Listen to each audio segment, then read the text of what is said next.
যে সকল নিয়ামত একমাত্র আপনিই দান করেছেন, সুতরাং সকল প্রশংসা আপনার জন্য, সকল কৃতজ্ঞতা একমাত্র আপনার জন্য। এবার আমি চিন্তা করে দেখি আল্লাহ তাআলা সকাল সন্ধ্যা আমি কি পরিমাণ আল্লাহ তাআলার নিয়ামতের মধ্যে ডুবে আছি, কি পরিমাণ লক্ষ কোটি কোটি নিয়ামত আমরা ভোগ করছি সকাল সন্ধ্যা। কি বলেন, কোন মানুষের জন্য আল্লাহ তাআলার পক্ষ থেকে প্রদত্ত নিয়ামত গুণে শেষ করা সম্ভব? এই জন্য আল্লাহ তাআলা নিজেই কোরআনের মধ্যে ঘোষণা দিয়েছেন, ওয়া ইন তাউদ্দু নি'মাতাল্লাহি লা তুহসুহা। হে আমার বান্দা, শুনে রাখো, তোমরা পৃথিবীর সকল মানুষ মিলে যদি আমার নিয়ামতকে তোমরা গুনতে শুরু করো, তো গুনতে গুনতে গুনতে গুনতে আমার নিয়ামত গুনতে গুনতে তোমরা ক্লান্ত হয়ে যাবে, তোমাদের সকল ক্যালকুলেটর ফেল হয়ে যাবে, কিন্তু আমার নিয়ামত তোমরা গুনে শেষ করতে পারবে না। বলেন না সুবহানাল্লাহ। তা আল্লাহ তাআলা আমাদেরকে পৃথিবীর মাঝে যত নিয়ামত দিয়েছেন, যত নিয়ামত আল্লাহ তাআলা আমাদেরকে দিয়েছেন, তার মাঝে সব থেকে বড় নিয়ামত, সব থেকে শ্রেষ্ঠ নিয়ামত হলো আল্লাহ তাআলা আমাদেরকে মুসলমান বানিয়েছেন। আল্লাহ তাআলা আমাদেরকে ঈমানের মতো আযীমুশ শান দৌলত দান করেছেন। আল্লাহ তাআলা আমাদেরকে ইসলামের মতো আযীমুশ শান দৌলত দান করেছেন। আল্লাহ তাআলার পক্ষ থেকে প্রদত্ত যত নিয়ামত আছে, তার মধ্যে সব থেকে বড় নিয়ামত, সব থেকে শ্রেষ্ঠ নিয়ামত, সব থেকে সেরা নিয়ামত হলো আল্লাহ তাআলা আমাদেরকে মুসলমান বানিয়েছেন। বলেন সুবহানাল্লাহ। আল্লাহ তাআলা এই নিয়ামত সম্পর্কে পবিত্র কোরআনের মধ্যে আল্লাহ তাআলা ঘোষণা করেছেন, ইন্নাদ দীনা ইনদাল্লাহিল ইসলাম। আল্লাহ তাআলার কাছে একমাত্র মনোনীত ধর্ম, একমাত্র গ্রহণযোগ্য ধর্ম হলো ইসলাম। একমাত্র গ্রহণযোগ্য ধর্ম কোনটা? অন্য আয়াত আল্লাহ তাআলা বলেন, ওয়া মান ইয়াবতাগি গায়রাল ইসলামি দীনান ফালান ইউকবালা মিনহু ওয়া হুয়া ফিল আখিরাতি মিনাল খাসিরিন। যে ইসলাম ছাড়া অন্য কোন ধর্মকে দিন হিসেবে গ্রহণ করবে, ফালাই ইউকবালা মিনহু, তা আল্লাহ তাআলা কিছুতেই গ্রহণ করবেন না, আর সে আখিরাতে ক্ষতিগ্রস্তদের অন্তর্ভুক্ত হবে। তো আল্লাহ তাআলার মেহেরবানি যে আমরা বিনা চাওয়ায়, বিনা দরখাস্তে আল্লাহ তাআলা আমাদেরকে পৃথিবীর সব থেকে বড় নিয়ামত, পৃথিবীর সব থেকে শ্রেষ্ঠ নিয়ামত আমাদেরকে দান করেছেন। বলেন আলহামদুলিল্লাহ। আচ্ছা বলেন, এই আল্লাহ তাআলা যে আমাদেরকে পৃথিবীর সব থেকে বড় নিয়ামত দান করলেন, পৃথিবীর সব থেকে শ্রেষ্ঠ নিয়ামত দান করলেন, এই নিয়ামত পাওয়ার পরে আমাদের তো আর কোনো করণীয় বলতে কিছু নাই। কি বলেন, ঠিক নাকি আছে? আমাদের সব থেকে বড় করণীয় হলো, সব থেকে বড় করণীয় হলো যে সকল আকীদা বিশ্বাসের কারণে একজন মুসলমান আসলে হাকিকি মুসলমান হয়, আর যে সকল আকীদা বিশ্বাস লালন করলে মানুষ ইসলাম থেকে বের হয়ে যায়, এই সমস্ত আকীদা বিশ্বাস শিক্ষা করা, এটা একজন মুসলমানের প্রথম ফরজ। একজন মুসলমানের প্রথম ফরজ যে কোন কোন আকীদা এবং বিশ্বাস আমাকে লালন করতে হবে, যেটা ছাড়া আমি মুসলমান নিজেকে দাবি করতে পারবো না, আর কোন কোন আকীদা বিশ্বাস লালন করলে আমি ইসলাম থেকে বের হয়ে যাব, এটা শিক্ষা করা একজন মুসলমানের প্রথম ফরজ। দেখেন, একজন মুসলমান, কারো কোনো একজন মানুষের যদি তার দিলের মধ্যে তার ঈমানটা ঠিক নাই, বিশ্বাস ঠিক নাই, অর্থাৎ সে আল্লাহ তাআলাকে খালেক মানে, সাথে সাথে অন্য কাউকেও যদি খালেক মানে, আর সারা জিন্দেগি নামাজ পড়ে, রোজা রাখে, হজ করে, যাকাত দেয়, বলেন এই ব্যক্তিটা আল্লাহ তাআলার কাছে মুমিন সাব্যস্ত হবে? বলেন, আওয়াজ দেন, বলেন মুমিন সাব্যস্ত হবে? আরেক বান্দা, সে বেশি নামাজ কালাম বেশি পড়তে পারে নাই, কিন্তু ঈমানটা ঠিক আছে, আল্লাহ তাআলার সাথে কাউকে শরীক করে নাই, তার ঈমান এবং আকীদা এবং বিশ্বাস ঠিক আছে, তো তার আমলের কারণে কখনো যদি সে জাহান্নামে যায়ও, একদিন না একদিন সে জান্নাতে যাবে কিনা? কি বলেন? তবে সর্বপ্রথম যে জিনিসটা শেখা দরকার সেটা হচ্ছে আমাদের ঈমান, আমাদের আকীদা, আমাদের বিশ্বাস। তো যে সকল আকীদা বিশ্বাস ছাড়া একজন মুসলমান কখনো মুসলমান হতে পারে না, সে সকল আকীদা বিশ্বাসের মধ্যে অন্যতম বরং শ্রেষ্ঠ আকীদার নাম হচ্ছে আকীদায়ে খতমে নবুয়ত। আকীদায়ে খতমে নবুয়ত, খতমে নবুয়তের আকীদা, খতমে নবুয়তের বিশ্বাস, অর্থাৎ আমরা একটু আগে আলোচনা দীর্ঘ সময় এই বিষয়ে আমরা শুনেছি। আকীদায়ে খতমে নবুয়ত কাকে বলে, আমি এটা বলে আমি আমার দ্বিতীয় প্রসঙ্গে চলে যাব। আকীদায়ে খতমে নবুয়ত বিষয়ে যেহেতু লম্বা আলোচনা হয়েছে, এজন্য আমি এই বিষয়ে আলোচনা করব না। বাকি সংক্ষিপ্তভাবে যে কথাটা বলতে চাই, আকীদায়ে খতমে নবুয়ত কাকে বলে, এটা আমরা সকলেই জানি। রাসূল কারীম সাল্লাল্লাহু আলাইহি ওয়াসাল্লাম সর্বশেষ নবী। আমার কথা খেয়াল করেন, আমি কটা কথা বলবো। রাসূল কারীম সাল্লাল্লাহু আলাইহি ওয়াসাল্লাম সর্বশেষ নবী, তার শরীয়ত সর্বশেষ শরীয়ত, তার কিতাব সর্বশেষ কিতাব, তার হেদায়েত সর্বশেষ হেদায়েত, তার উম্মত সর্বশেষ উম্মত।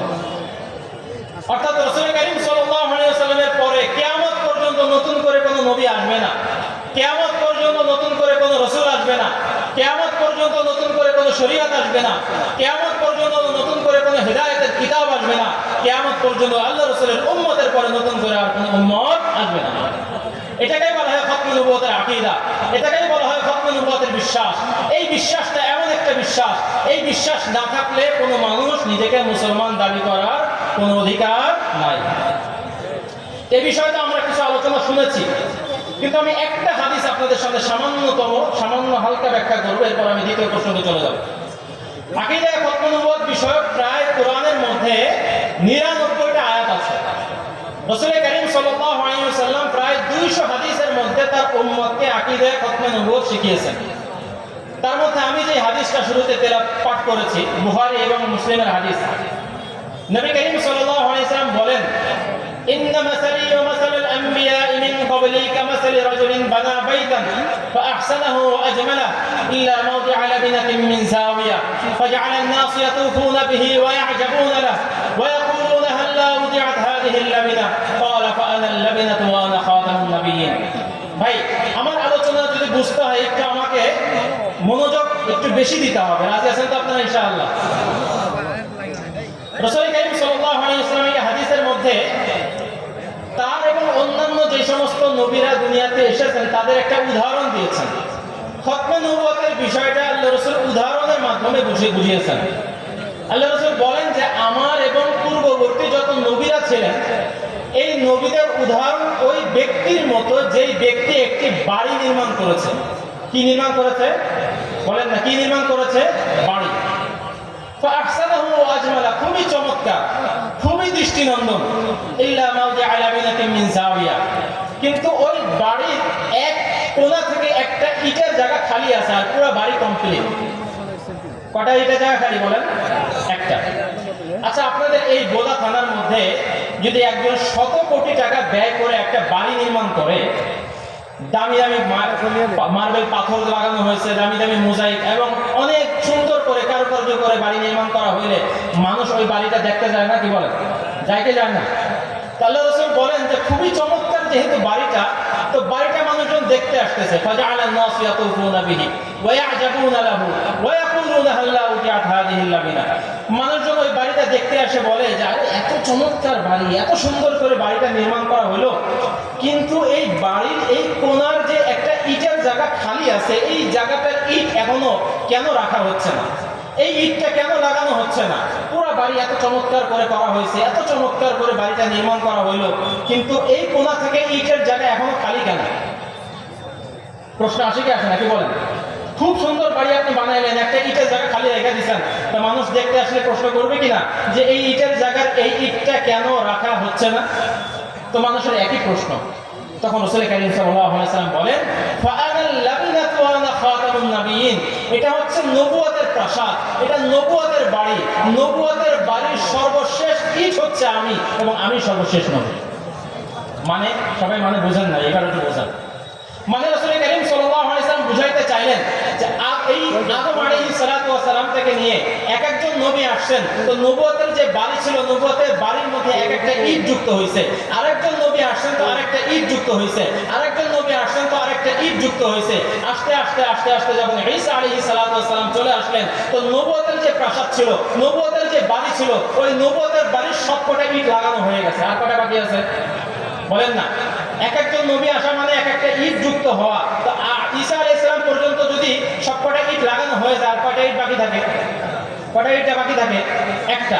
আল্লাহ রাসূল বলেন যে আমি চলে আসার পরে ফাআনাল লাবিনাতু ওয়া আনা খাতামুন নাবিয়্যিন, ওই নবুয়তের প্রাসাদের সর্বশেষ যে ইটটা ছিল, আমি আসার পরে ওই ইট লাগানো হয়ে গেছে। আমি সেই ইট এবং আমি সর্বশেষ নবী। মানে দেখেন, এটা দিয়ে আল্লাহ রাসূল সাল্লাল্লাহু আলাইহি ওয়াসাল্লাম একটা চমৎকার জিনিস বুঝাইছেন।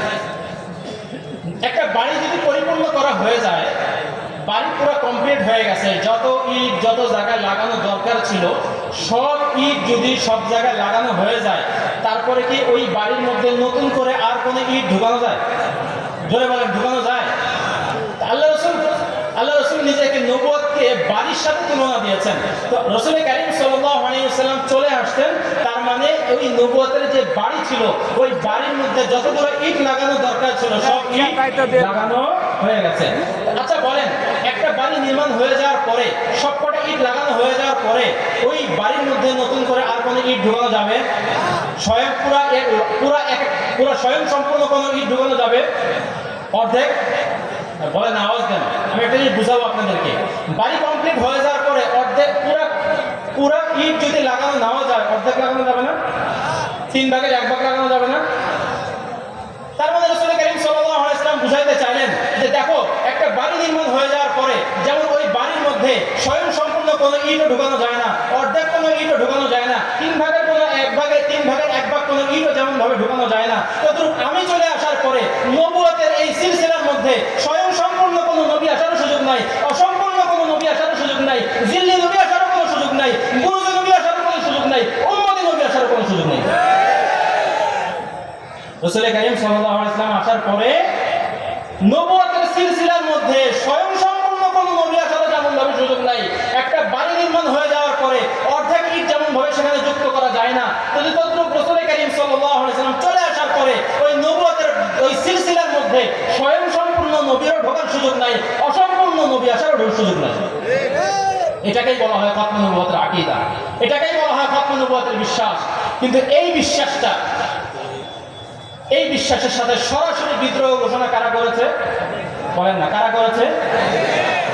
এই বিষয়টা আমরা কিছুটা শুনেছি। এখন আপনারা শুনেছেন রাসূল কারীম সাল্লাল্লাহু আলাইহি ওয়াসাল্লামের পরে কিয়ামত পর্যন্ত আল্লাহ রাসূল ভবিষ্যৎবাণী করে গেছেন যে 30 জন ভণ্ড প্রতারক মিথ্যাবাদীর আবির্ভাব ঘটবে, তারা এসে নিজেদেরকে নবী এবং রাসূল দাবি করবে। শুনেছেন কিনা একটু আগে?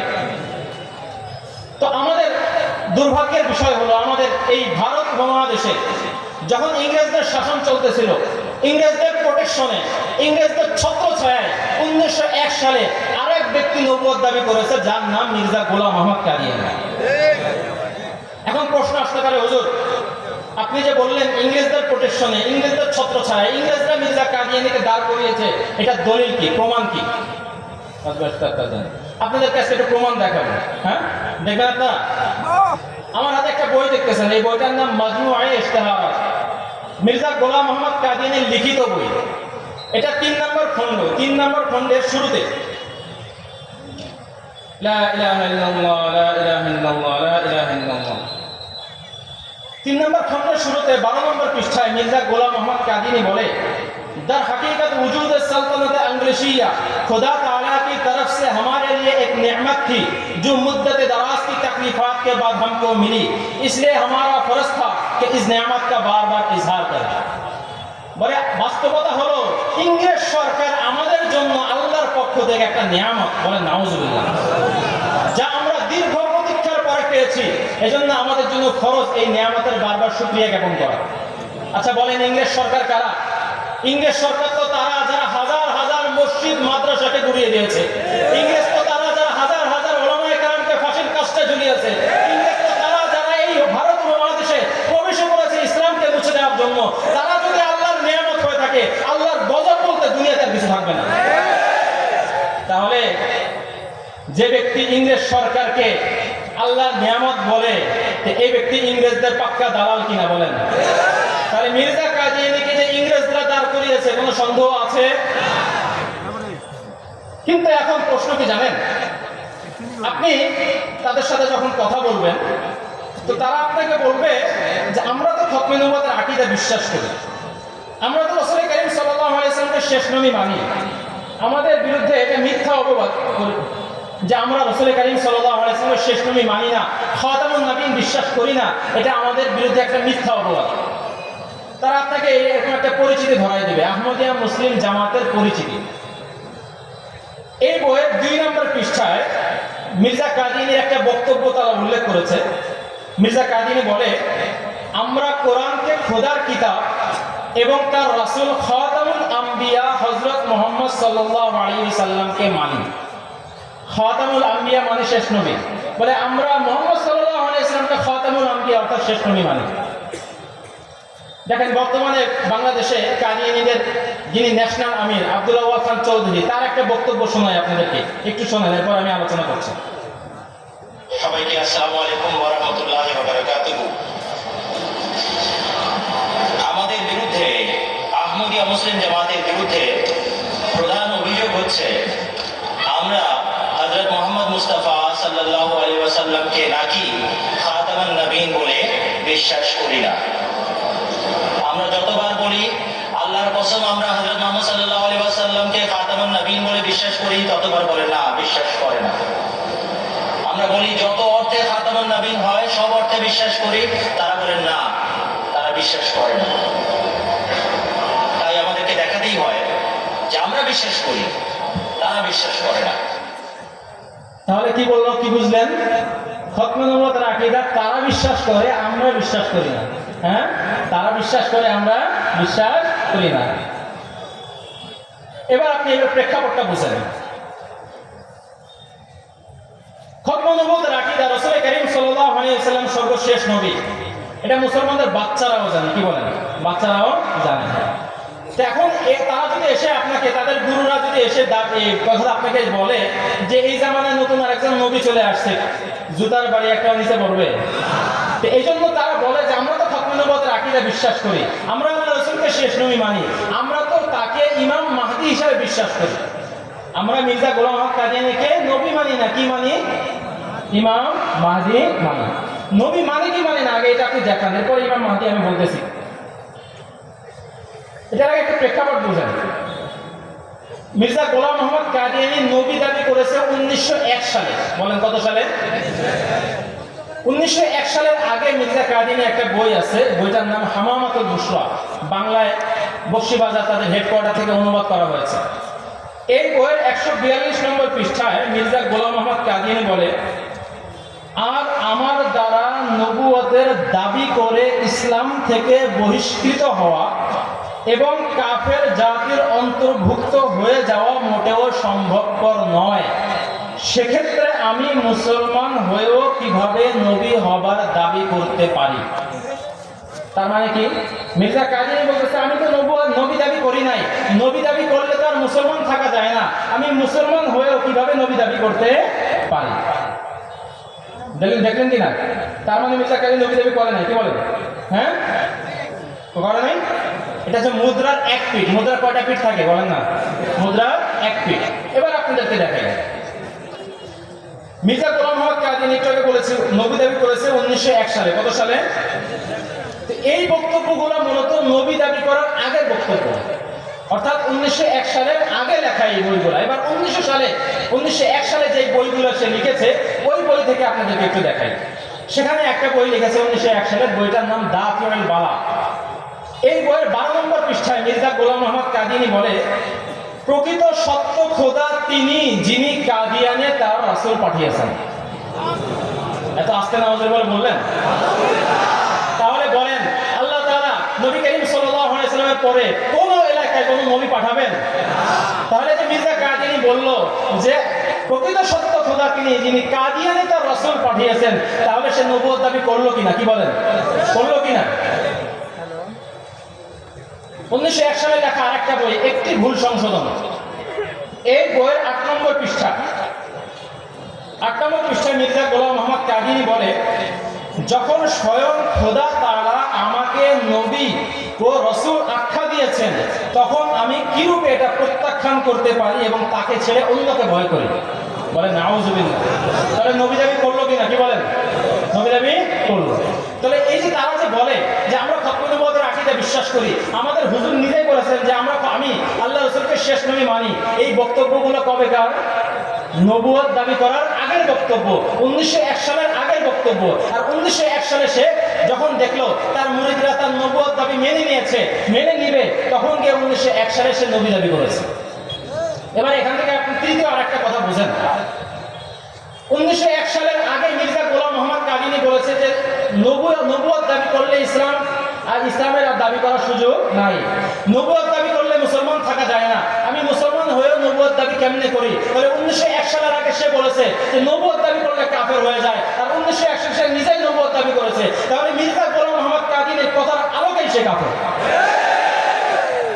আমাদের কথার কারণে কাফের নাকি তার কথার কারণে সে কাফের? এবার আমি আমার আহমদিয়া ভাই যারা আছে এখানে, আহমদিয়া ভাইরা যারা আছেন, কাদিনী ভাইরা যারা আছেন, তাদেরকে একটু হাত জোর করে বলতে চাই, তাদের কানে আমাদের আওয়াজ পৌঁছতেছে আমি জানি, তাদেরকে হাত জোর করে বলতে চাই যে ভাই, আমরা আপনাদের দুশমন নয়, ঠিক না? আমরা আপনাদের দুশমন নয়। আপনাদের গুরুরা আপনাদেরকে স্বয়ং আপনাদেরকে ধোকার মধ্যে রেখেছে। আমরা চাই আপনাদের গুরুরা আপনাদেরকে যে সমস্ত ধোকাবাজি আপনাদের সাথে করেছে, এই ধোকাবাজিগুলো আপনাদের সামনে উন্মোচন করা। তাদের সাথে আমাদের কোনো জায়গা জমিনের সমস্যা আছে? আমরা চাই কি চাই না যে তারা তাদের ভুলটা বুঝে ইসলামে ফিরে আসুক, চাই কি চাই না? কিন্তু সমস্যাটা কি? সমস্যা এই যে ভোলা ভোলা মানুষ, খেটে খাওয়া মানুষ, তাদের গুরুরা তাদের যে সমস্ত কুফুরি আকীদাগুলো আছে, যেগুলো তারাও জানলে তাদের গুরুদের মুখে থুতো মেরে তারা মুসলমান হয়ে যাবে, এই সমস্ত আকীদাগুলো তাদের গুরুরা তাদের কাছ থেকে গোপন করে রাখে। এজন্য আমরা আজকে এটাই করবো যে তাদের গুরুরা তাদের সামনে তাদের কাছ থেকে যে সমস্ত কুফুরি আকীদাগুলো গোপন করে রাখে, আমরা এগুলো তাদের সামনে আজকে স্পষ্ট করবো ইনশাআল্লাহ।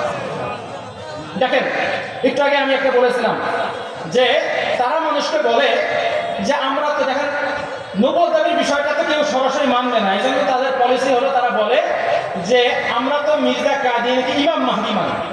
আর ইমাম মাহদীর কথা তো আল্লাহ রসুল হাদিসের মধ্যে বলেছেন। এখন ভোলা ভোলা মানুষ যারা আছে তারা মনে করে ঠিকই তো, হুজুরদের কাছে তো কতই শুনছি যে ইমাম মাহদী আসবে, ইমাম মাহদী যদি চলে আসে তাহলে তার জামাতে বায়াত হওয়া, তার দলে ধোকা, তার দলে যুক্ত হলে তো কোনো সমস্যা নেই। এভাবেই হাজার হাজার সাধারণ মানুষকে তারা কাদিয়ানী বানিয়েছে। তো এই জন্য এখন আমাদেরকে বুঝতে হবে, এই পয়েন্টটাও একটু বুঝতে হবে, যেহেতু এটা একটা খুবই ইম্পর্টেন্ট জায়গা। এটাও বুঝতে হবে যে মির্জা গোলাম মোহাম্মদ কাদিয়ানী যে নিজেকে মাহদী দাবি করেছে, সে কি আসলেই মাহদী হওয়ার হক রাখে, না সে একটা ভণ্ড মাহদী দাবি রাখে? এটা কিভাবে বুঝবো আমরা? এটা বোঝার পদ্ধতি হলো মাহদী যে আলামতগুলো হাদিসের মধ্যে আছে, এই আলামতগুলো আমরা মির্জা কাদিয়ানীর সাথে একটু মিলাই দেখবো। যদি হাদিসে বর্ণিত আলামত তার মধ্যে পেয়ে যায় তাহলে বুঝবো সে সত্য মাহদী। আর হাদিসে বর্ণিত যে আলামতগুলো আছে এগুলো যদি মির্জা কাদিয়ানীর মধ্যে না পাই তাহলে আমরা স্পষ্ট বুঝে নেব সে একটা ভণ্ড এবং প্রতারক এবং মিথ্যাবাদী। এখন আমি আপনাদেরকে মাহদী বিষয়ে তো অনেক হাদিস আছে, একটা হাদিস আপনাদেরকে বলি। আবু দাউদ শরীফের একটা হাদিস, আব্দুল্লাহ ইবনে মাসউদ রাদিয়াল্লাহু তাআলা আনহু বর্ণনা করেছেন। রাসূল কারীম সাল্লাল্লাহু আলাইহি ওয়াসাল্লাম বলেন, লাউ লাম ইয়াবকা মিনাদ দুনিয়া ইল্লা ইয়াওমুন লাতাওয়ালা আল্লাহু যালিকাল ইয়াওম হাত্তা ইয়াবআথা ফীহি রাজুলান মিন আহলি বাইতি ইউওয়াতিউ ইসমুহু ইসমি ওয়া ইসমু আবিহি ইসমা আবি ইয়ামলাউল আরদা কিসতান ওয়া আদলান কামা মুলিআত জাওরান ওয়া যুলমান। এই হাদিসের মধ্যে রাসূল কারীম সাল্লাল্লাহু আলাইহি ওয়াসাল্লাম মাহদীর 5টা আলামত বলেছেন। কয়টা আলামত? ভাই আওয়াজ দিতে হবে, কয়টা আলামত? 1 নম্বর, আল্লাহ রাসূল বলেন কিয়ামত সংঘটিত হতে যদি একদিনও বাকি থাকে তো ওই একদিনের জন্য হলেও আল্লাহ তাআলা ওই একদিনকে লম্বা করে দিবেন। লম্বা করে আল্লাহ তাআলা একজন ব্যক্তি, আল্লাহ রাসূল বলেন আমার বংশধর থেকে একজন ব্যক্তিকে আল্লাহ তাআলা পাঠাবেন, যার নাম ইউওয়াতিউ ইসমুহু ইসমি, যার নাম আমার নামের মতো হবে, যার পিতার নাম আমার পিতার নামের মতো হবে। তিনি জমিনের অধিপতি হবেন, জমিনের বাদশাহী করবেন, জমিনের মধ্যে জুলুম এবং অত্যাচারে ভরে যাবে, তিনি এসে জুলুম এবং অত্যাচারের স্থানে ন্যায় এবং ইনসাফ কায়েম করবেন। তাহলে দেখেন এখানে 5টা আলামতের কথা আছে ইমাম মাহদীর। 1 নম্বর, তিনি আল্লাহ রাসূল বলেছেন তিনি আমার বংশধর হবে, তার বংশ সাইয়্যিদ বংশ হবে। 1 নম্বর আলামত বলেন কি? মুখস্থ করতে হবে ভাই। 1 নম্বর আলামত, তিনি সাইয়্যিদ বংশের হবেন। কোন বংশের হবেন? নবীর বংশের হবেন। 2 নম্বর, তার নাম রাসূলের নামের মতো হবে, অর্থাৎ তার নাম হবে মুহাম্মদ। তার নাম হবে কি? ওয়াসমু আবিহি ইসমা আবি, তার পিতার নাম আমার পিতার নামের মতো হবে, অর্থাৎ তার পিতার নাম হবে আব্দুল্লাহ। তাহলে 1 নম্বর, তিনি আমার বংশ, রাসূলের বংশ হবে, তার নাম হবে মুহাম্মদ, তার পিতার নাম হবে আব্দুল্লাহ। 4 নম্বর, তিনি জমিনে বাদশাহী করবেন, জমিনে কি করবেন? 5 নম্বর, জমিনের মধ্যে জুলুম এবং অত্যাচারে ভরে যাওয়ার পরে উনি জমিনের মধ্যে ন্যায় এবং ইনসাফ কায়েম করবেন। কটা আলামত পাইলাম? এবার আমরা মির্জা কাদিয়ানীর সাথে একটু মিলাই 13 নম্বর কোনটা, একটা একটু মিলাই দেখি, তাই না? যদি বাস্তবে হয়ে যায় তাহলে আমরা দেখবো, তাই না? এবার একটু মিলাই দেখি, 13 নম্বর কোনটা?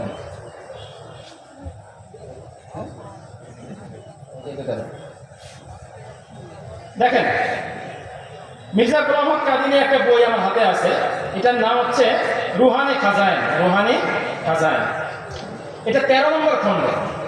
13 নম্বর খণ্ডের 162 নম্বর পৃষ্ঠায় মির্জা গোলাম মোহাম্মদ কাদির, তার নাম কি, সে কোন বংশের, এটা নিজেই বলেছে। এবার আমরা একটু মিলাই দেখবো আল্লাহ রাসূল হাদিসে যেই নাম বলেছেন, হাদিসে যে বংশের কথা বলেছেন তার সাথে মেলে কিনা। যদি মেলে তাহলে বুঝবো সে হক, আর যদি না মেলে তাহলে সে কি। मिर्जा कादिनी बोले, अब मेरे सवाल इस तरह पर है कि मेरा नाम गुलाम अहमद, मेरे वालिद साहब का नाम गुलाम मुर्तज़ा और दादा साहब का नाम आता मोहम्मद और मेरे परदादा साहब का नाम गुल मोहम्मद था। और जैसा कि बयान किया गया कि हमारी कौम मुगल बरलास है। एक नंबर আল্লাহ রাসূল বলেছেন যে তিনি আমার বংশের হবে, আর মির্জা কাদিনী বলে আমার বংশ হচ্ছে মোগল বংশ। তাহলে এক নম্বর আলামত মিলল। তাহলে সে আসল মাহদী না বেজাল মাহদী? 2 নম্বর আল্লাহ রাসূল বলেছেন তার নাম হবে মোহাম্মদ, মির্জা কাদিনী বলে আমার নাম গোলাম আহমদ। মিলল? তাহলে সে আসল মাহদী না বেজাল মাহদী? 3 নম্বর আল্লাহ রাসূল বলেছেন ইমাম মাহদীর পিতার নাম হবে আব্দুল্লাহ, আর মির্জা কাদিনী বলে আমার পিতার নাম হলো গোলাম মুর্তজা। মিলল? তাহলে এটা আসল মাহদী না বেজাল মাহদী? এরপরে আসেন, আল্লাহ রাসূল বলেছেন সে জমিনে খেলাফত, জমিনের বাদশা হবে। মির্জা কাদিনী কোনদিন বাদশাহী স্বপ্নেও দেখছে? 4 না 5 নম্বর সিরাজুল মাদিদা দেন এখন 5 নম্বর আল্লাহ রাসূল বলেছেন বাদশা হওয়ার পরে তিনি জমিনে ন্যায় এবং ইনসাফ কায়েম করবেন, আর এর আগে জুলুম এবং অত্যাচারে দুনিয়া ভরে যাবে। মির্জা কাদিনী কি ইনসাফ কায়েম করছে এটা আপনাদেরকে একটা বলি। এই যে এই বইটা দেখতেছেন, এই বইটার নাম সিরাতুল মাহদী। এটা মির্জা গোলাম মোহাম্মদ কাদিনের আপন ছেলে বশির আহমদ এমএ, আপন ছেলে তার জীবনী লিখছে। পড়লে তো লম্বা ঘটনা, সময় চলে যাবে। আমি আপনাদেরকে কেউ যদি রেফারেন্স দেখতে চাই আমি দেখাই দেবো পরে। 38-39 নম্বর পৃষ্ঠার মধ্যে মির্জা কাদিনের ছেলে, আপন ছেলে তার বাবার একটা ঘটনা লিখছে। মির্জা গোলাম মোহাম্মদ কাদিনের বয়স যখন 24 বছর, তখন তার বাবা তৎকালীন সময় সরকারের পক্ষ থেকে 700 রুপি পেনশনের টাকা পাইত। কত রুপি? 700 রুপি মানে জানেন? তৎকালীন সময় 1 আনায় 1 কেজি গরুর গোশত পাওয়া যায়। সেই হিসাবে 700 রুপি যদি হিসাব করা হয় 70 লক্ষ টাকার বেশি বর্তমান বাজার অনুযায়ী। তো মির্জা কাদিনীর বাবা তার আপন নিজের পেনশনের টাকা উঠানোর জন্য মির্জা কাদিনীকে পাঠাইছে। মির্জা কাদিনী এই টাকা পাওয়ার পরে গেছে মাথা খারাপ হয়, এত টাকা কি করবে এত টাকা। তা বাড়িতে আসার আগে এই 70 লক্ষ টাকা সে উড়ায় ফেলছে। এখন এত টাকা পুরো বছরে, তার বাবা পুরো বছরে এই টাকা দিয়ে চলে। এখন পুরো টাকা উড়ায় ফেলার পরে এখন শরমে আর বাড়িতে যাইতে পারতেছে না। এই বইয়ের মধ্যে লেখছে তখন গিয়ে সে সিয়ালকোটে ইংরেজদের কাছারিতে গিয়ে কেরানির পদে চাকরি নিছে। 1964 থেকে নিয়ে 68 পর্যন্ত 4 বছর চাকরি করছে। এই ঘটনা থেকে একটা জিনিস বুঝেন, এই লোক তার কাছে, যার কাছে তার বাবার পেনশনের টাকা নিরাপদ না, তার কাছে জনগণের টাকা কখনো নিরাপদ থাকতে পারে না। যে তার বাবার টাকা হেফাজত করতে পারে না, সে তো ন্যায় এবং ইনসাফ কায়েম করবে তো দূরের কথা, মুখ দিয়ে বলার কোনো অধিকার তার নাই। তাহলে বলেন হাদিসে উল্লেখিত কয়টা আলামত করলাম, পাইলাম আমরা? 5টা আলামত। 5টা আলামতের একটা আলামতে মির্জা কাদিনের সাথে মেলে। তাহলে সে যে মাহদী দাবি করেছে সে আসল মাহদী না ভেজাল মাহদী? আসল মাহদী না ভণ্ড মাহদী? আরেকটা জিনিস দেখাই আপনাদেরকে মহাসংবাদে। এখন হাদিসের আলোকে, সহিহ হাদিসের আলোকে তো সে জিন্দেগিতে মাহদী হওয়ার কোনো স্বপ্নেও দেখতে পারে না। এই জন্য তারা একটা হাদিস পাইছে। কি পাইছে? সাধারণ মানুষকে বলে যে এক হাদিসের মধ্যে আছে যে মাহদী যেই বছর মাহদী হওয়ার দাবি করবে ওই বছরে একই রমজানে সূর্যগ্রহণ এবং চন্দ্রগ্রহণ একই রমজানে হবে। একই রমজানে সূর্যগ্রহণ এবং চন্দ্রগ্রহণ হবে। আর মির্জা কাদিনী যেই রমজানে মাহদী হওয়ার দাবি করছে ওই রমজানে, একই রমজানে সূর্যগ্রহণ এবং চন্দ্রগ্রহণ হয়েছে। যেহেতু এই মাহদী হওয়ার আলামত পাওয়া গেছে সুতরাং সে সত্যমান। বুঝতে আমার কথা? মির্জা তারা একটা হাদিস পাইছে। হাদিসের মধ্যে নাকি আছে, এই যে এই বই মহাসংবাদ, এটার মধ্যে আছে যে রাসূল কারীম সাল্লাল্লাহু আলাইহি ওয়াসাল্লাম বলেছেন ইন্না লিমাহদিয়িনা আয়াতাইনি লাম তাকুনা মুনযু খালাকাস সামাওয়াতি ওয়াল আরদ তানকাসিবুল আরদু। হ্যাঁ, আল্লাহ রাসূল বলেছেন যে মাহদীর 2টা আলামত হবে। একটা হচ্ছে তিনি একই রমজানে চন্দ্রগ্রহণ এবং সূর্যগ্রহণ হবে। যেই রমজানে চন্দ্রগ্রহণ এবং সূর্যগ্রহণ হবে ওই রমজানে যিনি মাহদী হওয়ার দাবি করবে সে আসল মাহদী। এইটার বিস্তারিত বললে অনেক সময় যাবে, অনেকে বুঝবে না, এটা শাস্ত্রীয় আলোচনা। কিন্তু একটা কথা আমি বলে দিই আপনাদেরকে, মির্জা গোলাম মোহাম্মদ কাদিয়ানী যদি স্বয়ং কবর থেকে উঠে আসে, তাদের খলিফারা সবাই যদি কবর থেকে উঠে আসে, কিয়ামত পর্যন্ত ওপেন চ্যালেঞ্জ দিয়ে গেলাম আজকে, কিয়ামত পর্যন্ত তারা চেষ্টা করলে ওটাকে রাসূলের হাদিস বানাইতে পারবে না। এটা সম্পূর্ণ একটা বানোয়াট এবং জাল হাদিসকে তারা রাসূলের হাদিসগুলো চালাই দিছে আর বলে এই হাদিসের আলোকে নাকি মির্জা কাদিয়ানী মাহদী হয়ে গেছে। বলে নাউজুবিল্লাহ। যাই হোক, লা ইলাহা ইল্লাল্লাহ। তাহলে বলেন, শুরুতে যে কথাটা বলেছিলাম, মির্জা গোলাম মোহাম্মদ কাদিয়ানী কত সালে নবী দাবি করছে? 1901 সালে। কত সালে নবী দাবি করছে? 1901 সালে। কিন্তু এটা আমরা আপনারা অনেকেই জানি, কিন্তু এর যে ভয়াবহ দাবি, এর যে মারাত্মক দাবি, মির্জা গোলাম মোহাম্মদ কাদিয়ানী বলে যে আসলে আল্লাহ রাসূলের পরে তো নতুন করে কোনো নবী আসতে পারে না, আল্লাহ রাসূল পরে তো নতুন করে কোনো রাসূল আসবে না। আমি কিভাবে নবী দাবি করছে জানো? বলে আমি তো আলাদা কেউ না, আমি স্বয়ং মুহাম্মদ রাসূলুল্লাহ দুনিয়াতে দ্বিতীয়বার আসছে। এত আজকে নাউজুবিল্লাহ বললেন। এটা শোনার পরে মুসলমানদের কলিজার মধ্যে আঘাত আসে কিনা? মির্জা গোলাম মোহাম্মদ কাদিয়ানী এত জঘন্যভাবে, এত চরমভাবে আল্লাহ রাসূলের অবমাননা করেছে, আল্লাহ রাসূলের সাথে বেয়াদবি করেছে যে পৃথিবীর ইতিহাসে এমন চরম বেয়াদবি আর কেউ জীবনে করে না। আমি আমাদের আহমদী ভাইদেরকে বলতে চাই, আপনাদেরকে তো সবসময় এই কথাই আপনারা শোনায় যে মির্জা গোলাম মোহাম্মদ কাদিয়ানী আল্লাহ রাসূলের আশিক ছিল, মির্জা গোলাম মোহাম্মদ কাদিয়ানী আল্লাহ রাসূলের গোলাম ছিল। আমি আপনাদেরকে প্রশ্ন করতে চাই যে গোলামি করতে করতে কেউ কি মুনিবের আগে বেড়ে যেতে পারে? গোলামি করতে করতে কেউ মুনিবের থেকে শ্রেষ্ঠ হয়ে যেতে পারে? আমি আপনাদের কাছে দেখাবো মির্জা গোলাম মোহাম্মদ কাদিয়ানী সে নিজেকে শুধু মোহাম্মদ বলে দাবি করে নাই, বরঞ্চ তার দাবি হলো তার আধ্যাত্মিক শক্তি, তার রুহানি শক্তি নাকি আল্লাহ রাসূল থেকে আরো বেশি ছিল। এই যে এই বই একটি ভুল সংশোধন, এই বইয়ের 5 নম্বর পৃষ্ঠায় মির্জা গোলাম মোহাম্মদ কাদিয়ানী বলে, মোট কথা আমি মুহাম্মদ ও আহমদ সাল্লাল্লাহু আলাইহি ওয়াসাল্লাম হওয়ার কারণে আমার নবুয়ত ও রিসালাত লাভ হয়েছে। জোরে বলেন নাউজুবিল্লাহ। মানে আমি কেমনে নবী হয়েছে জানো? আমি আলাদা কেউ না, আমি স্বয়ং মুহাম্মদ রাসূলুল্লাহ, এইজন্যই আমি নবুয়ত পেয়ে গেছি। এই যে এই কথাগুলা মানে আপনার 90% সাধারণ কাদিয়ানী জানে না, কারণ এই কথাগুলো এত কঠিন কথা যেটা কাদিয়ানীরা নিজেরাও ওটা সহ্য করতে পারবে না। এই জন্য তাদের গুরুরা তাদের সাধারণ কাদিয়ানীদেরকে এই দাবি, এই মির্জা কাদিয়ানী এই কঠিন কুফরির বিষয় তাদেরকে জানায় না। এই দেখেন আমার হাতে আরেকটা বই আছে, কালিমাতুল ফসল, মির্জা গোলাম মোহাম্মদ কাদিয়ানীর আপন ছেলে বশির আহমদ এম এ লিখেছে। দেখেন এই আকীদা তারা কিভাবে পেশ করে। এই বইয়ের 15 নম্বর পৃষ্ঠায় মির্জা গোলাম মোহাম্মদ কাদিয়ানীর ছেলে বলতেছে, क्या इस बात में कोई शक रह जाता है कि कादियान में अल्लाह ताला ने फिर मोहम्मद सल्लल्लाहु अलैहि वसल्लम को उतारा? বলে এই বিষয়ে কি কোনো সন্দেহ থাকতে পারে যে কাদিয়ানে আল্লাহ তাআলা পুনরায় মোহাম্মদ সাল্লাল্লাহু আলাইহি ওয়াসাল্লামকে পাঠিয়েছেন? বলেন পুনরায় কখন বলা হয়? আমি আজকে এই মাঠে জীবনের প্রথম আসছি, আপনি যে বলবেন হুজুর পুনরায় আসছে, বলেন না, বলবেন আপনি? নাকি আগামী বছর যদি কখনো আসে এখানে বহন করতে, তখন আপনি বলবেন হুজুর পুনরায় আসছে?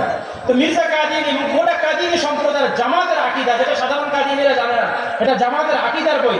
জামাতের আকীদা হলো যে মুহাম্মদ সাল্লাল্লাহু আলাইহি ওয়াসাল্লাম মক্কায় আসছিলেন, ওই মুহাম্মদ সাল্লাল্লাহু আলাইহি ওয়াসাল্লাম নাকি মির্জা কাদিয়ানীর রূপ নিয়ে দ্বিতীয়বার কাদিয়ানীর মধ্যে আবির্ভাব হয়েছে।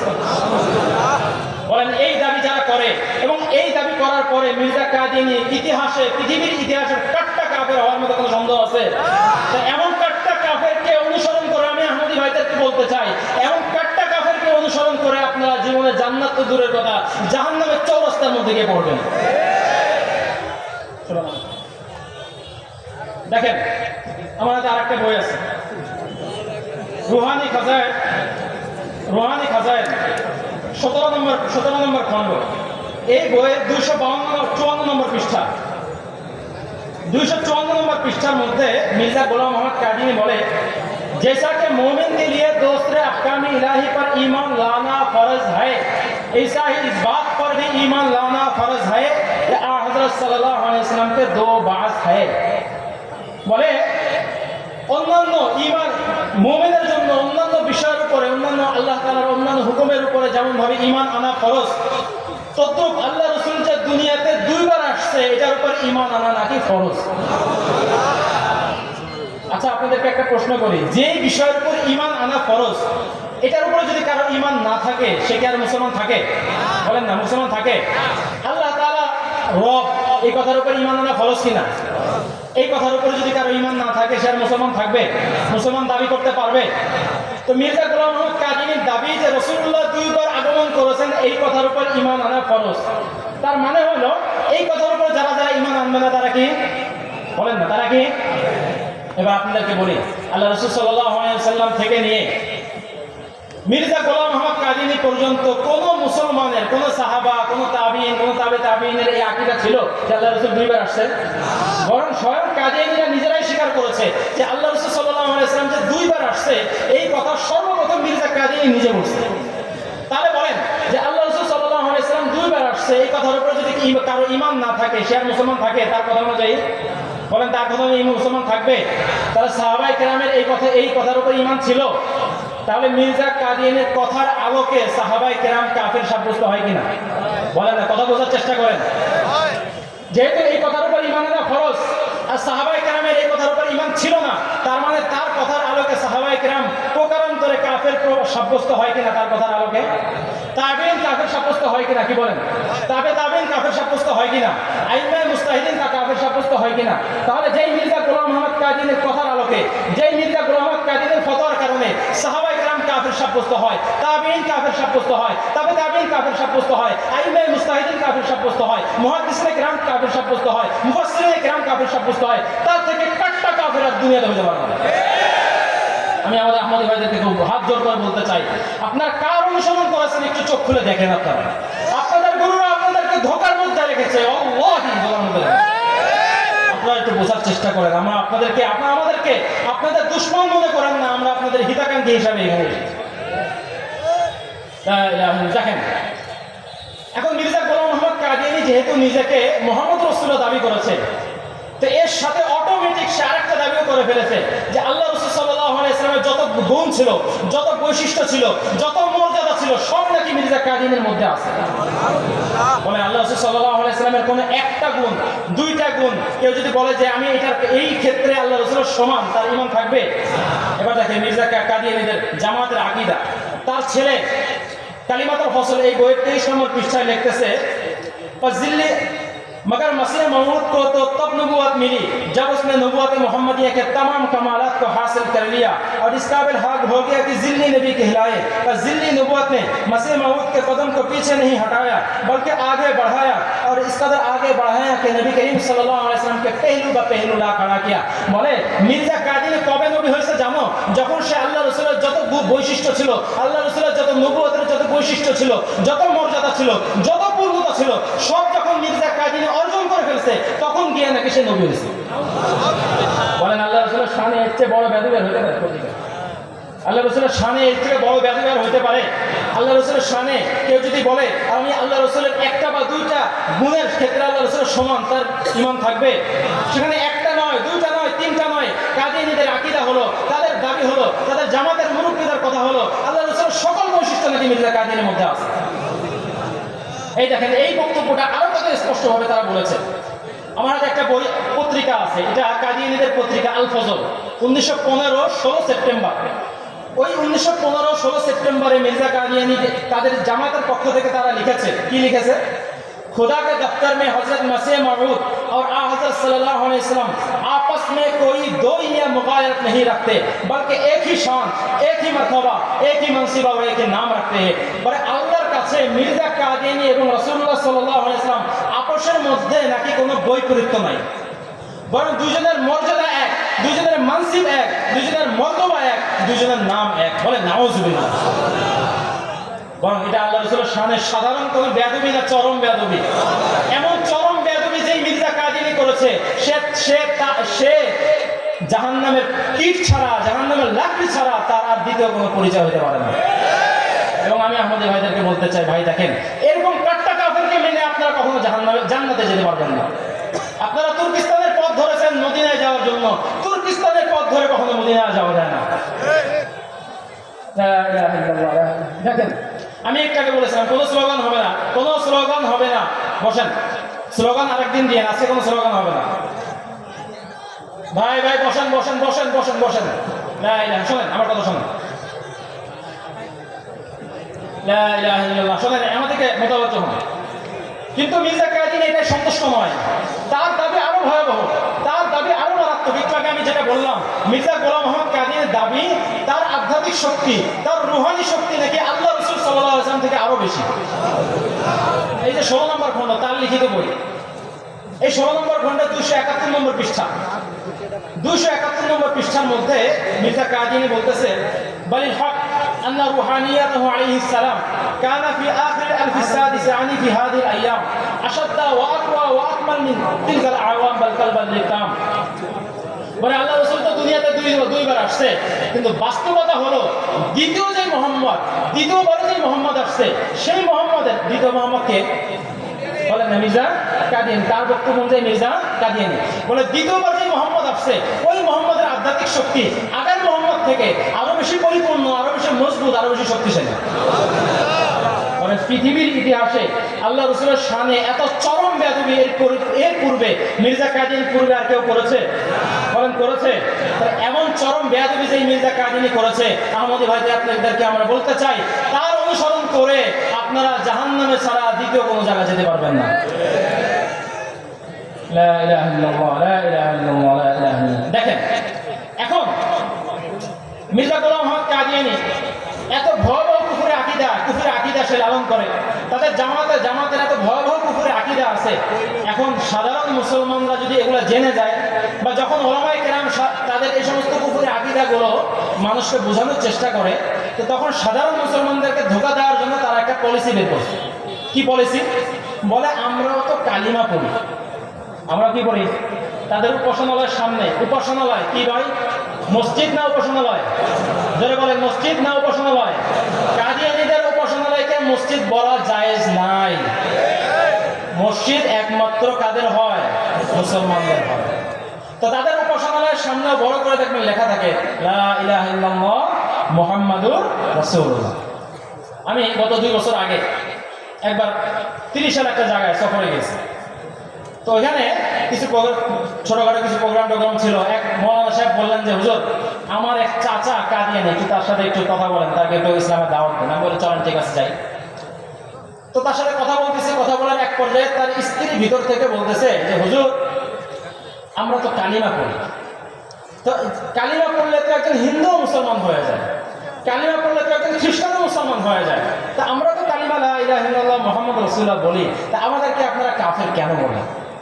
কি বলেন? একটা প্রশ্ন থাকে কিনা? হ্যাঁ, তাহলে এই জন্য আমাদেরকে তাদের কালিমার আসল হাকিকত, বাস্তবতা আমাদের বুঝতে হবে কিনা, কারণ এটা আমাদের কমন ধোঁকা দেওয়ার একটা কমন জায়গা। আপনাদেরকে একটা প্রশ্ন করতে চাই, কালিমা এটা কি কোনো শব্দের নাম নাকি তার একটা অর্থ আছে, তার একটা ব্যাখ্যা আছে? কালিমার অর্থ যদি কেউ অস্বীকার করে, কালিমার ব্যাখ্যা যদি কেউ অস্বীকার করে, তাহলে সারা জিন্দেগি কালিমা পড়লে সে মুসলমান হতে পারবে? এবার দেখেন তাদের জামাতের আকীদা, সাধারণ কাদিয়ানী, আমি আগে বলেছি সাধারণ কাদিয়ানীরা এগুলো জানে না, কারণ তাদের গুরুরা তাদেরকে ধোঁকা দিয়ে রাখে। কারণ তারা যদি এগুলো জানতে পারে, তাহলে একটাও আর কাদিয়ানী থাকবে না, সবাই মুসলমান হয়ে যাবে। তো এখন এই বই তার মির্জা কাদিয়ানী আপন ছেলে, সে এই বইয়ের 67 নম্বর পৃষ্ঠার মধ্যে বলতেছে আমাদেরকে অনেকে প্রশ্ন করে। কি প্রশ্ন? আমাদেরকে অনেকে প্রশ্ন করে যে আপনারা মির্জা সাহেবকে নবী মানেন, তাহলে তার নামের কালিমা কেন পড়েন না? আপনাদের কালিমা সাধারণ মুসলমানদের কালিমা এক কেন? আপনাদের কালিমাটা ভিন্ন হওয়া দরকার ছিল, ঠিক কিনা? যৌক্তিক প্রশ্ন কিনা? এই প্রশ্নের উত্তর দিয়েছে 68 নম্বর পৃষ্ঠায়। बोले पस मसीह मऊद खुद मोहम्मद रसूलुल्लाह है जो इशात इस्लाम के लिए दोबारा दुनिया में तशरीफ लाए, इसलिए हमको किसी नए कलीमा की जरूरत नहीं। हाँ, अगर मोहम्मद रसूलुल्लाह की जगह कोई और आता तो जरूरत पेश आती। बोले अरे मिर्जा कादियानी तो स्वयं मोहम्मद रसूलुल्लाह যে ইসলাম প্রচারের জন্য দ্বিতীয়বার দুনিয়াতে আসছে, এই জন্য তিনি যেহেতু দ্বিতীয়বার দুনিয়াতে চলে আসছে, এই জন্য আমাদের নতুন করে আর কোনো কালিমা বানানোর দরকার হয় নাই। ওনার জায়গায় যদি নতুন করে অন্য কোনো নবী আসতো, তাহলে আমাদের নতুন কালিমা বানানোর দরকার হতো। বলেন তাহলে তাদের কালিমার মোহাম্মদ আর আমাদের কালিমার মোহাম্মদ এক না ভিন্ন?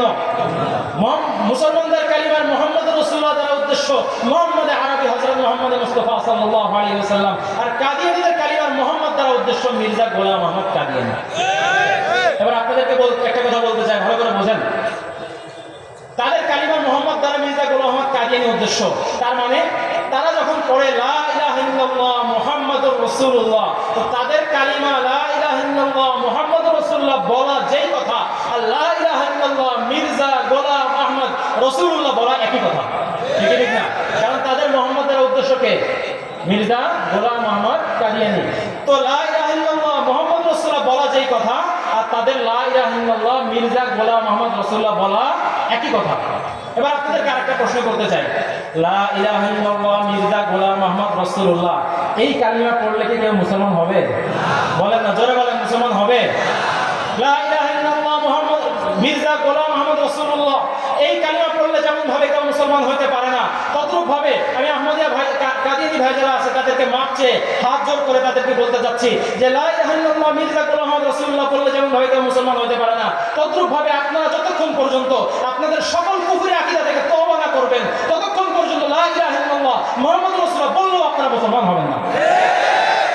মুসলমান হওয়ার শর্ত কোনটা? সকল কুফরি আকীদা থেকে তওবা করতে হবে। সকল কুফরি আকীদা থেকে যদি তওবা করতে পারেন, তাহলে এই কালিমার মাধ্যমে আপনারা মুসলমান হতে পারবেন, নতুবা এই কালিমার সারা জিন্দেগি করলেও আপনারা মুসলমান সাব্যস্ত হবেন না। সাধারণ কাদিয়ানীরা জানে না, কত শত শত মানে অনেক কাদিয়ানীদের সাথে আমাদের দেখা সাক্ষাৎ হয়। তারা বলে আমরা তো কালিমার মধ্যে মোহাম্মদ আমরা মির্জা সাহেব উদ্দেশ্য নেই না, আমাদের মোহাম্মদ আর আল্লাহ মানে আপনাদের মোহাম্মদ একই। কিন্তু তাদের বইয়ের মধ্যে, তাদের আকীদার বইয়ের মধ্যে তারা স্পষ্ট লিখে রেখেছে যে লা ইলাহা ইল্লাল্লাহ মির্জা মুহাম্মদ রাসূলুল্লাহ মুহাম্মদ দ্বারা মির্জা গোলাম আহমদ কাদিয়ানী উদ্দেশ্য। লা ইলাহা ইল্লাল্লাহ লা ইলাহা ইল্লাল্লাহ। আরেকটা পয়েন্ট আপনাদেরকে বলি, আমি ইনশাআল্লাহ আলোচনা শেষ করব।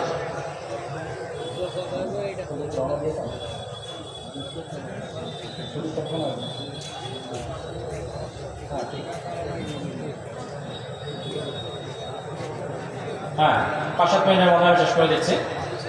আরেকটা বিষয় আপনাদেরকে বলতে চাই, লা ইলাহা ইল্লাল্লাহ লা ইলাহা ইল্লাল্লাহ লা ইলাহা ইল্লাল্লাহ। মির্জা গোলাম আহমদ কাদিয়ানী নিজেকে নবী দাবি করেছে, মির্জা নবী গোলাম আহমদ কাদিয়ানী নিজেকে রাসূল দাবি করেছে।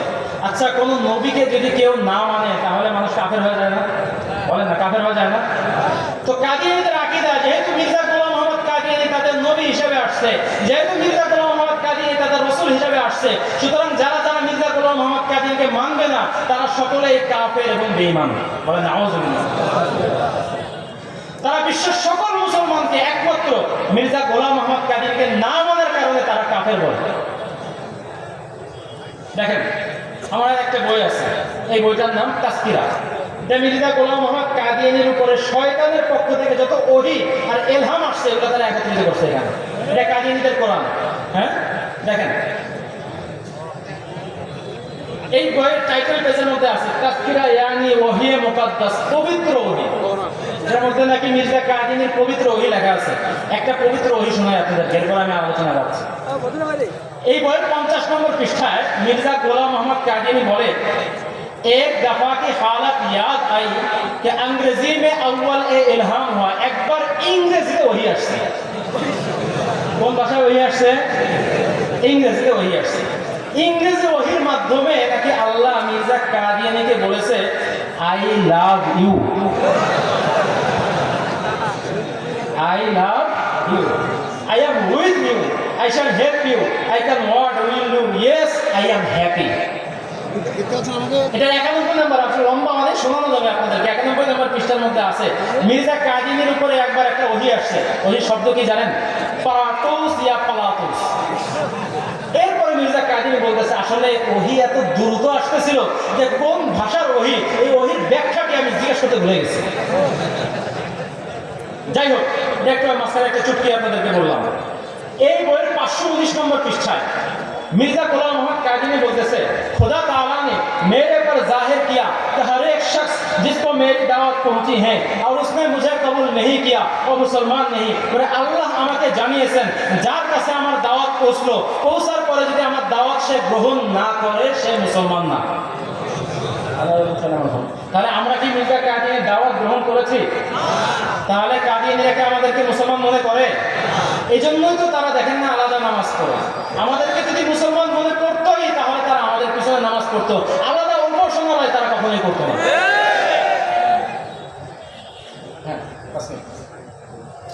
আরেকটা বিষয় বলে আমি আলোচনা, আরেকটা উদ্ধৃতি হাওলাটা দেখে আলোচনা শেষ করছি। করে দিচ্ছি।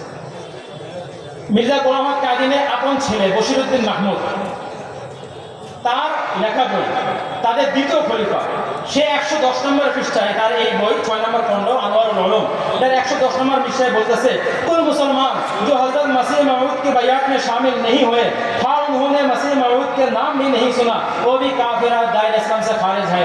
মির্জা কাদিন তো ওখানে বলেছিল, যার কাছে আমার দাওয়াত পৌঁছলো, পৌঁছার পরে কবুল না করলে সে মুসলমান না। আর তার ছেলে আরো একটা আগায়া বলে, নাম শুনে কোনো লাগবে না, কেউ যদি মির্জা কাদির নাম নাও শোনে সেও কাফের। বলে নাউজুবিল্লাহ। তাহলে বিশ্বের সকল মুসলমানকে এখন কি কেউ যদি আফ্রিকার জঙ্গলে বসবাস করে, মির্জা কাদিনীকে স্বপ্নেও দেখে নাই, কাদিনীদের ফতোয়ার মধ্যে সেও কাফের। তার মানে আমাদেরকে ওরা মুসলমান মনে করে, কিন্তু এখন সাধারণ মানুষকে বলে যে এই যে আমরাও মুসলমান, আপনারাও মুসলমান, মোল্লাদের কাম নাই, মোল্লারা খায় না, আমাদেরকে ওই যে মিলাদ পড়ায় আর আমাদেরকে কাফের বলে। আল্লাহ তাআলা আমাদেরকে এই ভয়াবহ কুফরি ফিতনা থেকে আমাদেরকে হেফাজত করে। আমার আলোচনার মধ্যে শেষ পর্যন্ত চলে আসছে। এখন এই যে ভয়াবহ যে বিষয়টা আপনারা দেখলেন, এই বিষয়টা বিশেষ করে এই পঞ্চগড়ের লোকদের আপনাদের এই বিষয়গুলো জানার দরকার ছিল কিনা? তাদের কুফরি আকীদাগুলো এত ভয়াবহ, আপনি যদি আমাকে বলেন যে 4 ঘন্টা লাগাতার আলোচনা করেন, আমি 4 ঘন্টা লাগাতার তাদের কুফরি আকীদাগুলো আপনাদেরকে আলোচনা করে শোনাতে পারবো, কিন্তু অত সময় আপনাদেরও নাই, আমাদেরও নাই। এই জন্য যে কথাগুলো আপনারা এতক্ষণ সময় শুনলেন, এই কথাগুলোর আলোকে এবার আমাকে একটা কথার উত্তর দেন তো, পৃথিবীর জঘন্যতম কাফেরদের যদি তালিকা করা হয়, মির্জা কাদির নাম কয় নম্বরে যাবে বলেন? এবার আমি আহমদিয়া ভাইদেরকে বলতে চাই, এই 1 নম্বর কাফের অনুসরণ করে আপনারা কখনো জান্নাতে যাওয়ার স্বপ্ন দেখতে পারেন না। ভাই আপনাদেরকে এবার একটা হাত জোর করে বলতে চাই, আহমদিয়া ভাইদের প্রতি আমাদের একটা আবদার, যে আমরা আপনাদের দুশমন নয়, আমরা আপনাদের বন্ধু, আমরা আপনাদের হিতাকাঙ্ক্ষী। আমরা চাই আপনারা আপনাদের ভুলগুলো বুঝতে পেরে ইসলামের ছায়াতলে চলে আসেন, আমরা আমাদের বুকে জড়িয়ে ধরবো আপনাদের ইনশাআল্লাহ। আর দ্বিতীয় কথা হলো আমাদের সাধারণ মুসলমানদেরকে লক্ষ্য করে দেখেন ভাই, এই ভাইয়েরা এরা অবুঝ, এরা কি অবুঝ, তো অবুঝদেরকে বুঝাইতে হবে। কি বলেন? অবুঝদেরকে বুঝাইতে হবে, নাকি অন্য কোনো কিছু? কোনো মারামারি হাঙ্গামা কাটাকাটি এটা ইসলাম কখনো সমর্থন করে না। আমাদের কাজ হচ্ছে দুইটা। কয়টা কাজ? দুইটা। কয়টা কাজ? 1 নম্বর হচ্ছে তাদের হেদায়েতের জন্য আমরা দোয়া করবো, পারবো না ইনশাআল্লাহ? সকলে নামাজ পড়ে তাদের হেদায়েতের জন্য দোয়া করতে পারবো না ইনশাআল্লাহ? 2 নম্বর কাজ হচ্ছে আমাদেরকে দাওয়াত দিতে হবে, দাওয়াত দিয়ে বুঝাইতে হবে, তাদেরকে ধরে ধরে আমাদের ওলামায়ে কেরামের কাছে নিয়ে আসতে হবে, তারা দলিলের আলোকে তাদেরকে বুঝাবেন ইনশাআল্লাহ। মানুষ নিজেদের বিবেককে কখনো ধোঁকা দিতে পারে না। আজকে না হোক, কালকে না হোক, পরশু না হোক, 1 মাস পরে হলে ইনশাআল্লাহ তার বিবেকের ডাকে সে সাড়া দিয়া সে ইনশাআল্লাহ তাদের জামাতকে থুতু মেরে সে ইসলামের গণ্ডির মধ্যে চলে আসবে ইনশাআল্লাহ। এই জন্য আমরা পারবো তো ইনশাআল্লাহ? কোনো হাঙ্গামা নাই, কোনো কাটাকাটি নাই। আমরা তাদের জন্য, তারা আমাদের অবুঝ ভাই, তাদেরকে বুঝাইতে হবে, তাদের জন্য দোয়া করতে হবে। আর আমাদের মুসলমান ভাইরা সচেতন থাকতে হবে, যাতে করে তারা দাওয়াত দিয়ে, তাদের গুরুরা দাওয়াত দিয়ে নতুন করে কোনো মানুষকে কাজিয়ে বানাতে না পারে। আল্লাহ তাআলা আমাদেরকে বোঝার এবং আমল করার তৌফিক দান করেন। ওয়া আখিরু দাওয়ানা আলহামদুলিল্লাহি রাব্বিল আলামিন। আলহামদুলিল্লাহ, আমরা এতক্ষণ পর্যন্ত আলোচনা শুনছিলাম বাংলাদেশের গবেষণামূলক উচ্চতর শিক্ষা প্রতিষ্ঠান মারকাজুদ দাওয়া আল ইসলামিয়া ঢাকার সম্মানিত উস্তাদ হযরতুল আল্লাম হযরত মাওলানা সাজিদুল ইসলাম সাহেব দামাত বরকাতুহুর জবান থেকে হযরত আমাদের সামনে কাদিয়ানীদের কুফরিয়াতগুলো আলোচনা করেছেন। আল্লাহ পাক আমাদের সকলকে কাদিয়ানীদের সকল ফিতনা থেকে বেঁচে থাকার তৌফিক দান করুন, আমিন।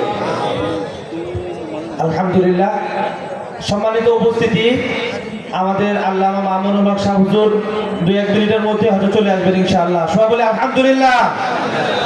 আসলে অনেকের একটা আবদার আছে, সেই আবদারটা আপনাদের কাছে একটু প্রকাশ করতে চাচ্ছি।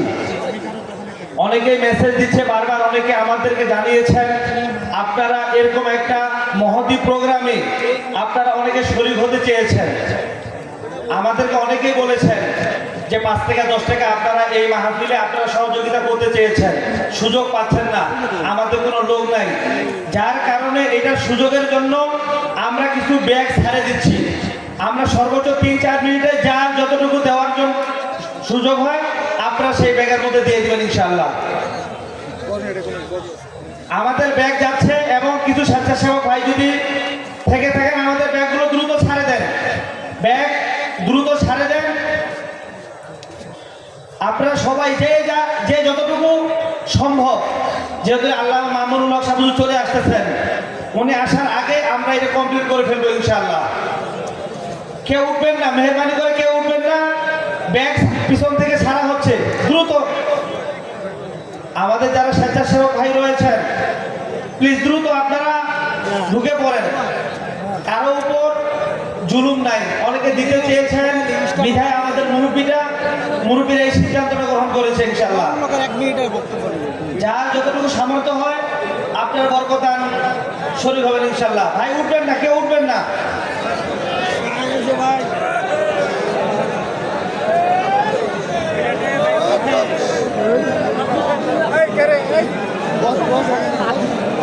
আমাদের যারা স্বেচ্ছাসেবক ভাইরা রয়েছেন প্লিজ আপনারা দ্রুত, আমাদের মাঝেও যারা রয়েছেন আপনারা স্বেচ্ছাসেবকের ভূমিকা পালন করতে পারেন। ভাই যারা সামনে রয়েছেন,